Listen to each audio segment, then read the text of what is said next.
After a vector copy was created, path endpoints were chosen to occur at gates and intersections.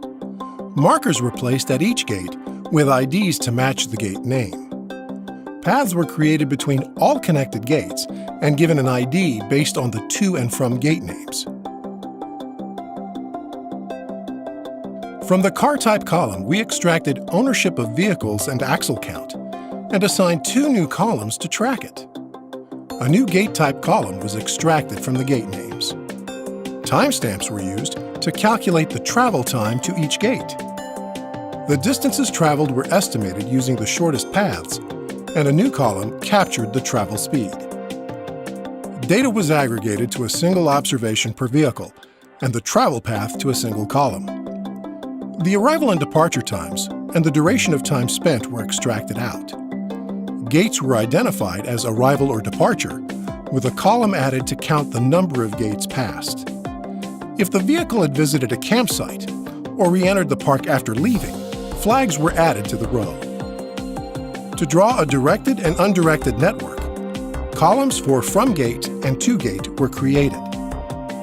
Frequency of travel along that path was counted and distances taken from the shortest paths. The visit durations for vehicles were analyzed. Outliers were identified across vehicle type and axle count.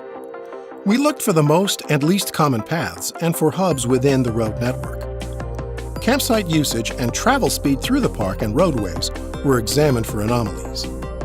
Vehicle composition was analyzed to look for difference in preserve utilization by vehicle type. Variations in the distribution of duration by vehicle type and oddities in the behavior of vehicles with abnormally long stays in the park were investigated. For example, one car and a 3-axle truck had recurring visits to Campsite 6, with 3 instances of about 9 hours of overlap where they were both in the campsite. The truck stopped visiting the campsite after the car stopped visiting. Comparing days of the week, differences emerged in patterns of hourly activity across vehicle types and gate usage. Additionally, variation in entrance utilization were noted across vehicle classes and activity. For example, a 2-axle truck spent every weekend at Campsite 4 from June 19th to October 5th. They first arrived at Entrance 1 and exited at Entrance 4, but on all subsequent trips used Entrance 4 to come and go. An anomaly was found of large trucks traveling in the early morning on Tuesdays and Thursdays. There were 23 instances of a 4-axle truck traveling from Entrance 3, the industry entrance, to Ranger Stop 3 by way of Gates 5 and 6, which are normally only used by parked vehicles before returning to Entrance 3.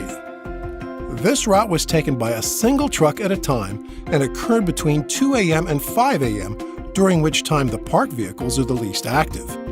The trucks only make the route on Tuesdays and Thursdays, with Tuesday being twice as common as Thursday.